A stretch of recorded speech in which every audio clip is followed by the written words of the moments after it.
Thank you.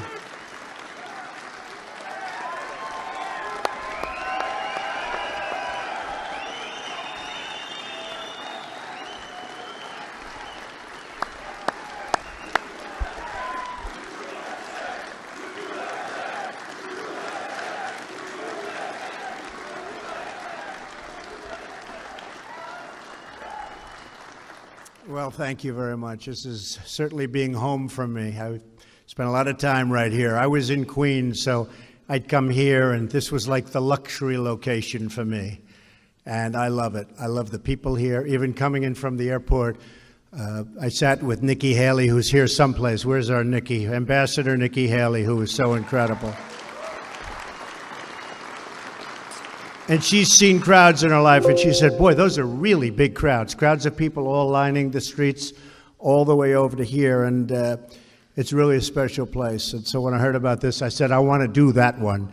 But I really wanted to do it not because of location, but because, as you know, I am the big believer and admirer of the people in law enforcement, okay? From day one. From day one. We love our police, we love our sheriffs, and we love our ICE officers. And they have been working hard. Thank you. They have been working hard. Together, we're going to restore safety to our streets and peace to our communities. And we're going to destroy the vile criminal cartel MS-13 and many other gangs. But MS-13 is particularly violent. They don't like shooting people because it's too quick. It's too fast. I was reading one of these animals was caught and explaining they like to knife them and cut them and let them die slowly because that way it's more painful and they enjoy watching that much more. These are animals. We're joined today by police and sheriffs from Suffolk, Nassau, Dutchess, and Ulster counties, state police from New York and New Jersey, many of you I know, great friends, immigration and customs enforcement officers, and law enforcement personnel from a number of federal agencies. So we're loaded up with great people, that's what I call it. And I want to just tell you all together right now, and the reason I came, this is the most important sentence to me, on behalf of the American people, I want to say thank you. Thank you very much. Thank you.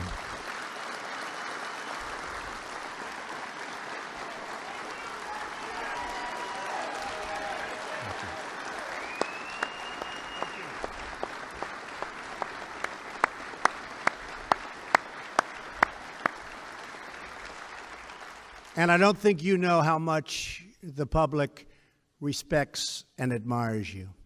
You're saving American lives every day, and we have your backs. Believe me, we have your backs 100%. Not like the old days. Not like the old days.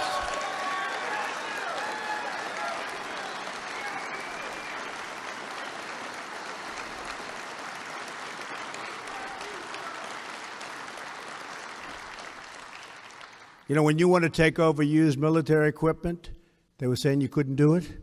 You know what I said? That was my first day. You can do it. In fact, that stuff is disappearing so fast we have none left. You guys know you really knew how to get that. But that's my honor, and I'll tell you what, it's being put to good use. I especially want to thank ICE Director Tom Hallman, who has done an incredible job in just a short period of time. Tom, get up here. I know you just spoke.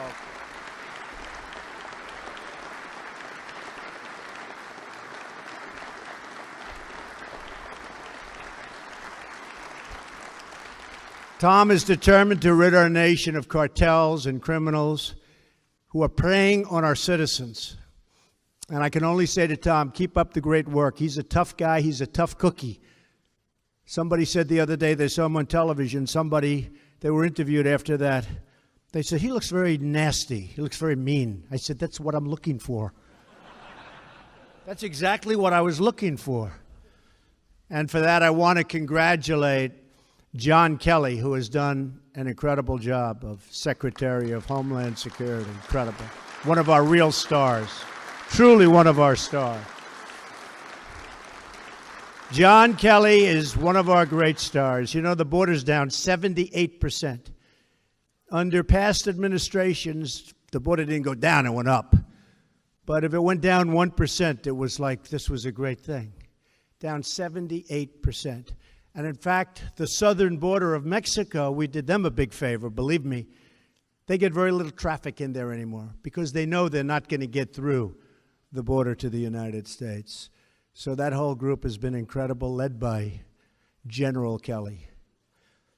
Let me also express our gratitude to the members of the New York delegation here today. Congressman Chris Collins, where's Chris? Where's Chris? Oh, Chris, right from the beginning, he said Trump is going to win. Trump is going to win. That's why I like him. I didn't like him that much before. Now I love him. I'll never...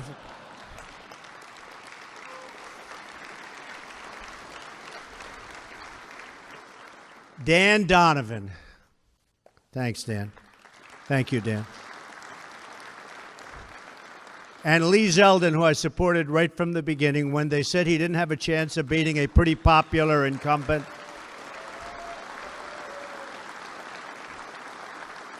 And I saw him in a debate. I said, I think this guy's going to win. But he fought a pretty popular guy. And I said, I think he's going to win. And went heavy for him, and he won. And he won pretty easily, didn't you? Pretty good. I'm proud of you. Great job.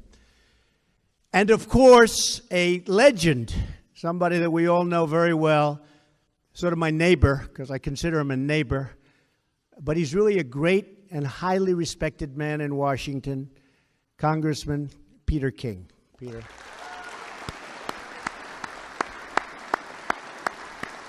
Very respected guy.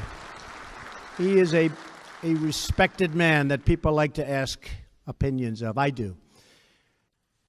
Congressman King and his colleagues know the terrible pain and violence MS-13 has inflicted upon this community and this country. And if you remember, just a little more than 2 years ago, when I came down the escalator with Melania, and I made the speech, people coming into this country, everyone said, what does he know? What's he talking about? And there was Bedlam. Remember Bedlam? And then about 2 months later, they said, you know, he's right.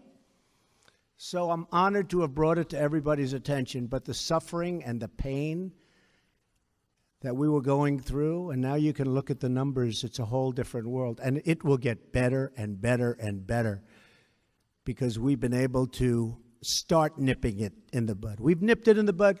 Let's call it start nipping it in the bud.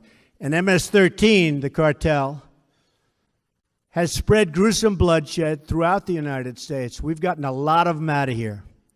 Big, big percentage, but the rest are coming. They'll be out of here quickly, right? Quickly. Good.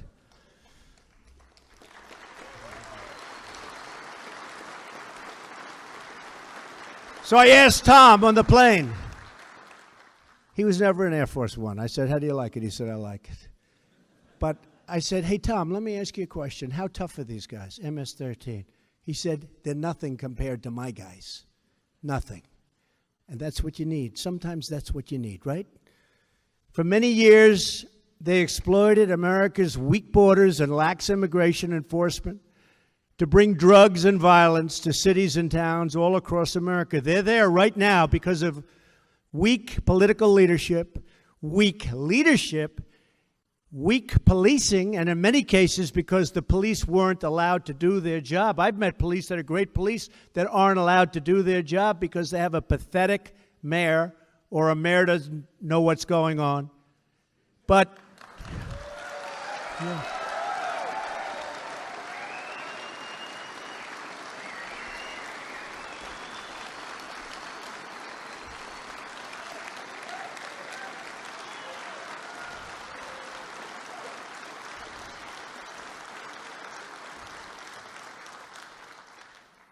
Were you applauding for someone in particular? It's sad. It's sad. You look at what's happening, it's sad. But hopefully, certainly in the country, those days are over. You may have a little bit longer to wait. But from now on, we're going to enforce our laws, protect our borders, and support our police like our police have never been supported before. We're going to support you like you've never been supported before.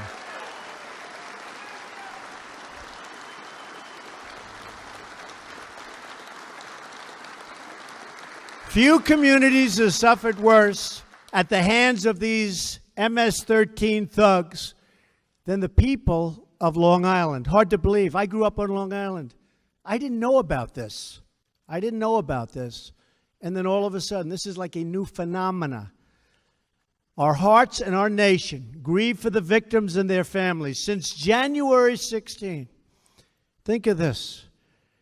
MS-13 gang members have brutally murdered 17 beautiful young lives in this area on Long Island alone.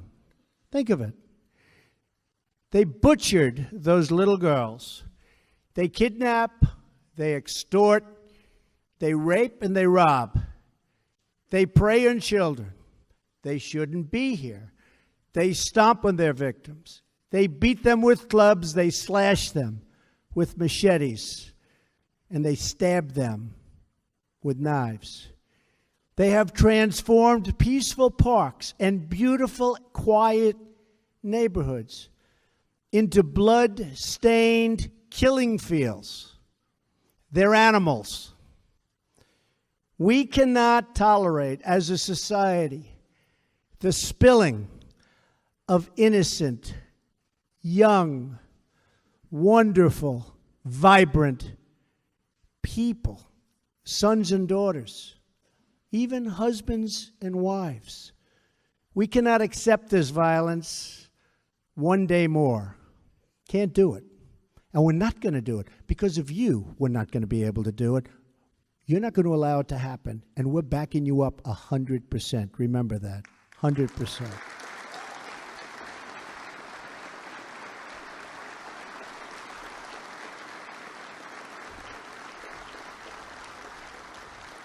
It is the policy of this administration to dismantle, decimate, and eradicate MS-13 at every other, and I have to say, MS-13, that's a name, rough groups, that's fine. We got a lot of others. And they were all let in here over a relatively short period of time. Not during my period of time, believe me. But we're getting them out. They go into jails, and then they're going back to their country. Or they're going back to their country, period. One by one, we're liberating our American towns. Can you believe that I'm saying that? I'm talking about liberating our towns. It's like I'd see in a movie. They're liberating the town. Like in the old Wild West, right? We're liberating our towns. I never thought I'd be standing up here talking about liberating the towns on Long Island, where I grew up. But that's what you're doing. And I can tell you, I saw some photos where Tom's guys, rough guys, they're rough. I don't want to be, say it because they'll say that's not politically correct. You're not allowed to have rough people doing this kind of work. We have to get, just like they don't want to have rich people at the head of Treasury, okay? Like I want a rich guy at the head of Treasury, right?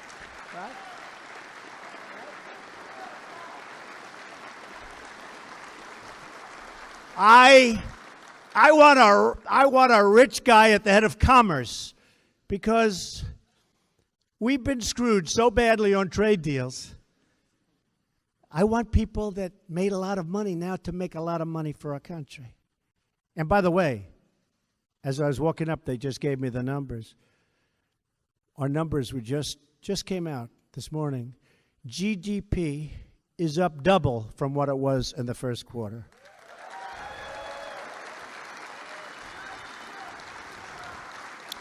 $2.6%.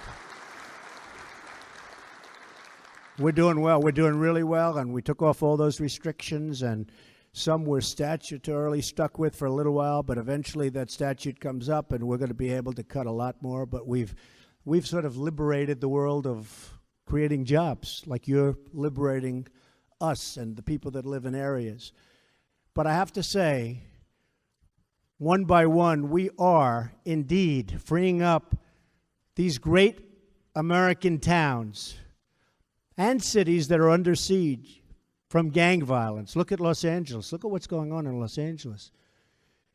Look at Chicago. What is going on? Is anybody here from Chicago?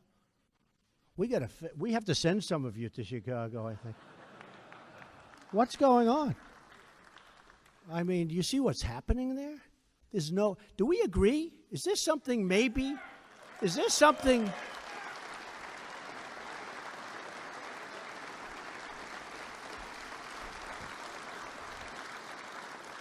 I have to tell you one Chicago story. So Chicago is having this unbelievable violence. People being killed, 4, 5, 6 in a weekend. And I'm saying, what is going on? And when I was running, we had motorcycle brigades take us to the plains and stuff. And one of the guys, really good, you could see a really respected officer, police officer. He was at the head. He was the boss. And you could see he was the boss. He actually talked like the boss. Come on, get lined up, because I'd always take pictures with the police, because I did that. My guy said, don't do it, don't do it.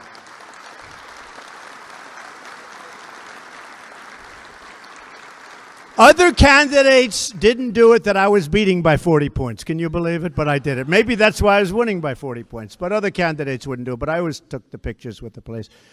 But we're in Chicago, and we had massive motorcycle brigades. And, you know, those people have to volunteer. I don't know if you know that, but from what I understand, they have to volunteer.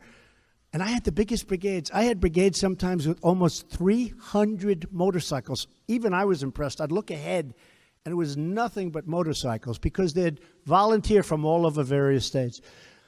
But there's one guy who was impressive. He was a rough cookie and really respected guy. I could see he was respected.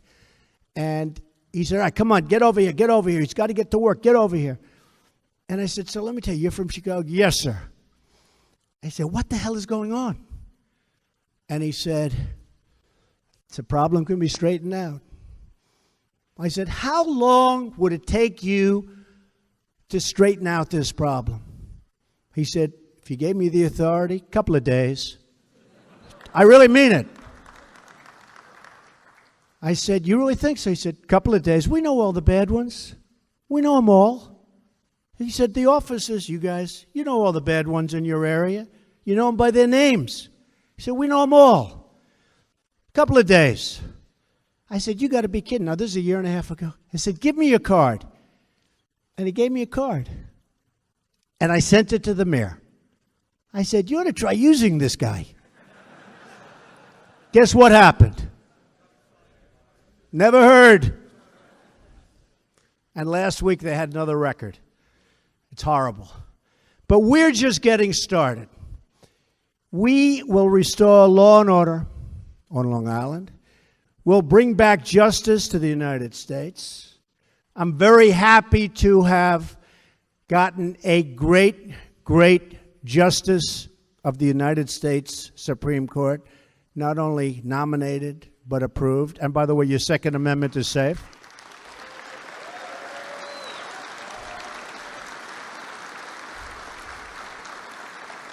Your Second Amendment is safe. I feel very good about that. Wasn't looking so good for the Second Amendment, was it, huh? If Trump doesn't win, your Second Amendment is gone. Your Second Amendment would be gone. But I have a simple message today for every gang member and criminal alien that are threatening so violently our people.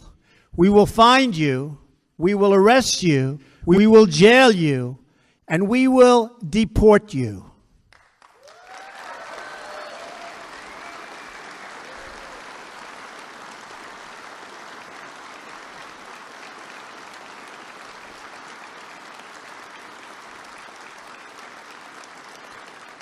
And, you know, we had some problems with certain countries. Still do with a couple, but we'll take care of them. Don't worry about it.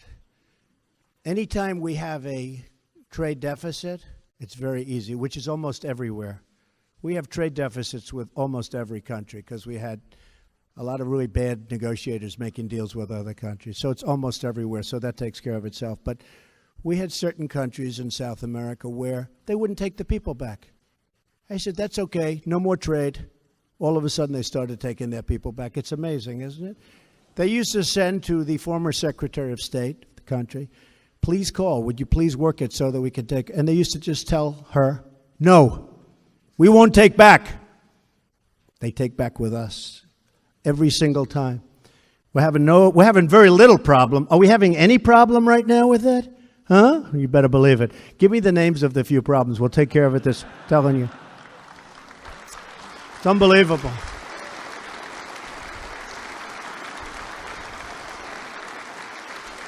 One of the people that represented the other administration, I said, why didn't you use that, the power of economics? Sir, we think one thing has nothing to do with another. I said, oh, really? So we'll have big deficits and they won't take back these criminals that came from there and should be back there? Well, believe me, to me, everything matters. But they're all taking them back. ICE officers recently conducted the largest crackdown on criminal gangs in the history of our country. In just 6 weeks, ICE and our law enforcement partners arrested nearly 1,400 suspects and seized more than 200 illegal firearms and some beauties and nearly 600 pounds of narcotics. The men and women of ICE are turning the tide in the battle against MS-13. But we need more resources from Congress, and we're getting them. Congress is actually opening up and really doing a job. They should have approved health care last night, but you can't have everything. Boy, oh boy. They've been working on that one for 7 years. Can you believe that? The swamp. But we'll get it done. We're going to get it done. You know, I said from the beginning, let Obamacare implode and then do it. I turned out to be right. Let Obamacare implode.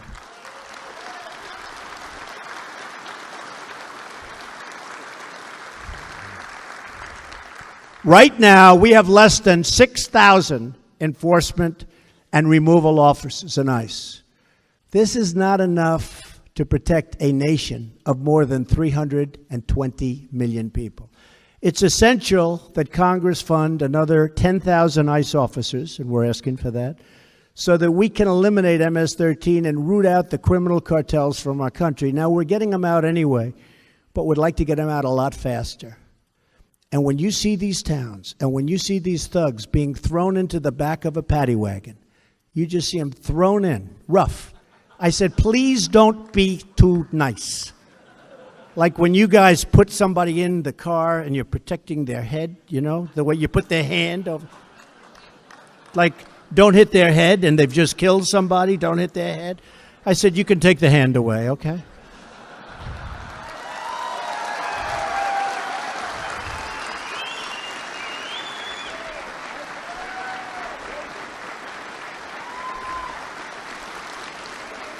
It's essential that Congress fund hundreds more federal immigration judges and prosecutors, and we need them quickly, quickly. If we're going to dismantle these deadly networks, and I have to tell you, you know, the laws are so horrendously stacked against us because for years and years they've been made to protect the criminal. Totally made to protect the criminal, not the officers. You do something wrong, you're in more jeopardy than they are. These laws are stacked against you. We're changing those laws. But in the meantime, we need judges for the simplest things that you should be able to do without a judge. But we have to have those judges quickly. In the meantime, we're trying to change the laws. We're also working with Chairman Bob Goodlatte on a series of enforcement measures, and he's a terrific guy, to keep our country safe from crime and terrorism, and in particular, radical Islamic terrorism.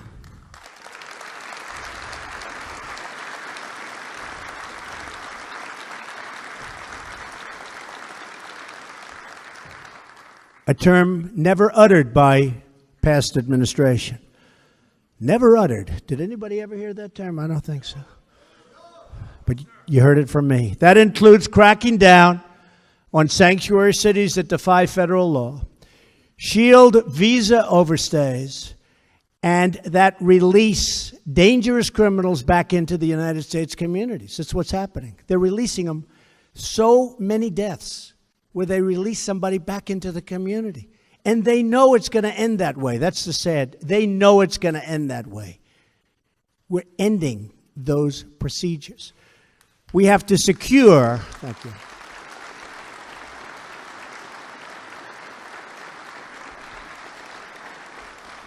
I spoke to parents, incredible parents. I got to know so many parents of children that were so horribly killed, burned to death, beaten to death, just the worst kind of death you can ever, stuffed in barrels. And the person that did it was released, and you'd look at the file, and there were letter after letter after letter of people begging not to let this animal back into society, that this would happen. It would happen quickly. It wasn't even like it would happen over a long period of time. They were saying it would happen quickly. It's total violence. He's a totally violent person. You cannot let this person out. They let the person out, and sometimes it would happen like on the first day. And then you have to talk to the parents and hold the parents and hug them, and they're crying. Crying, their lives are destroyed. And nobody thinks about those people. They don't think about those people. They're devastated.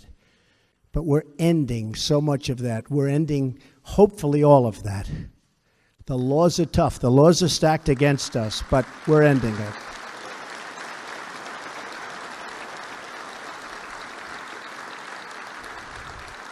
So we're going to secure our border against illegal entry, and we will build the wall. That I can tell you. In fact, last night, you don't read about this too much, but it was approved $1.6 billion for the phase 1 of the wall, which is not only design, but the start of construction over a period of about 2 years, but the start of construction for a great border wall. And we're going to build it. The wall is vital, and vital is a tool for ending the humanitarian disaster brought on by drug smugglers. And new words that we haven't heard too much of, human traffickers. This is a term that's been going on from the beginning of time, and they say it's worse now than it ever was. You go back 1,000 years where you think of human trafficking. You go back 500 years, 200 years, 100 years. Human trafficking, they say, think of it, what they do, human trafficking is worse now, maybe, than it's ever been in the history of this world. We need a wall. We also need it, though, for the drugs, because the drugs aren't going through walls very easily, especially the walls that I build. I'm a very good builder. You people know that better than most because you live in the area. That's why I'm here. We'll build a good wall. No, we're going to build a real wall. We're going to build a wall that works. And it's going to have a huge impact on the inflow of drugs coming across. The wall is almost, that could be one of the main reasons you have to have it. It's an additional tool to stop the inflow of drugs into our country.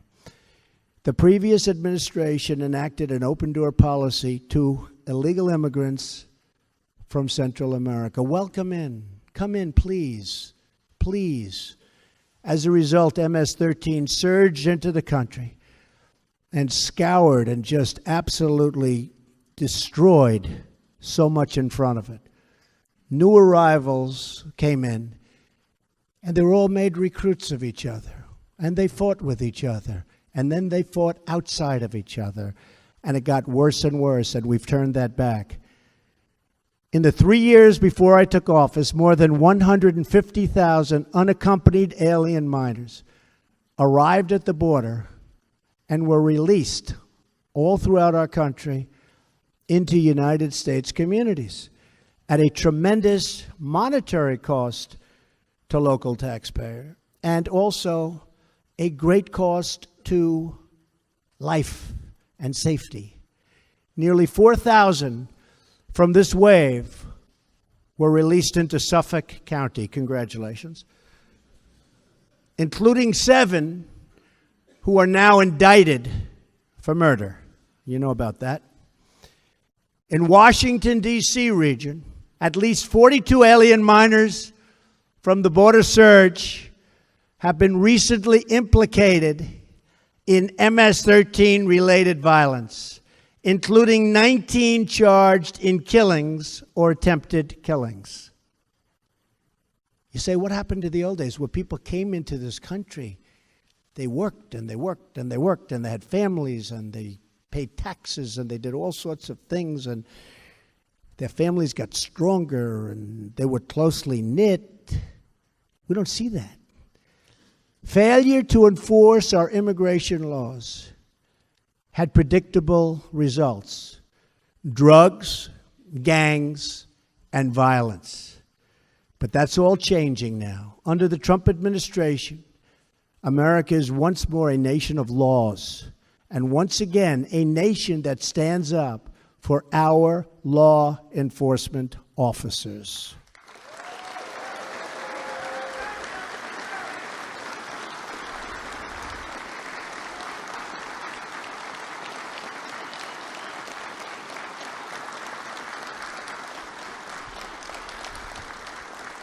We will defend our country, protect our communities, and put the safety of the American people first. And I'm doing that with law enforcement, and we're doing that with trade, and we're doing that with so much else. It's called America First. It's called an expression I'm sure you've never heard of: make America great again. Has anybody heard that expression? You heard that?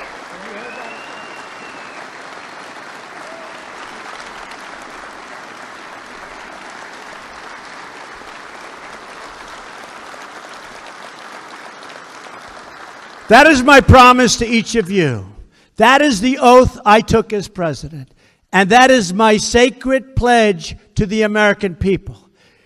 Thank you, everyone here today. You are really special, special Americans. And thank you in particular to the great police, sheriffs, and ICE officers. You do a spectacular job. The country loves you. The country respects you.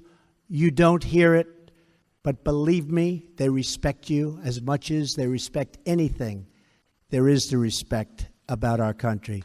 You are spectacular people.